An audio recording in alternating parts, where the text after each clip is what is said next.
Paano manligaw sa isang babae? Tigilan mo na yung pagme-message ng kumain ka na ba? Ano ulam mo? Kung gusto mong sumagot siya agad sa'yo, huwag mong patagalin ang panliligaw. Daanin mo sa malinaw na intensyon. Karamihan kasi sa mga lalaki ay nagpaparamdam lang pero takot ma-reject. Ang tunay na pro na lalaki ay hindi natatakot ma-reject, hindi natatakot mabasted at hindi takot masabihan ng hindi. Ito yung isang strategy, the clarity contact. Imbes na mag-aksaya ka ng buwan para sa friendly chat, ibigay mo agad ang absolute clarity. Aminin mo, huwag ka na magpaligoy-ligoy. Sabihin mo, gusto kita, hindi lang bilang kaibigan. Mas gusto kitang makilala ng mas malalim.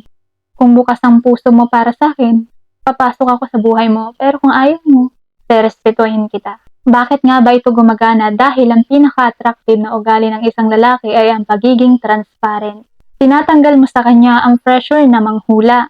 Rule number 2, huwag kang maging option. Kung nagtanong ka sa isang babae kung gusto mong manligaw o makipag-date, magbigay ka kaagad ng specific na plano. Coffee tayo sa Sabado, 3 p.m. Susunduin kita. Kapag umuo siya, may pag-asa ka. Pero kung hindi, alam mo na. Nang dahil dito, malalaman mo agad, makakatipid ka agad ng panahon na mag-aksaya ng oras para maging mabilis ang pagsagot sa'yo ng babae kapag nanliligaw ka. Ay kailangan mabilis din ang paggalaw mo at may paninindigan ka. Stop playing safe, be direct, be respectful, and accept the outcome like a man.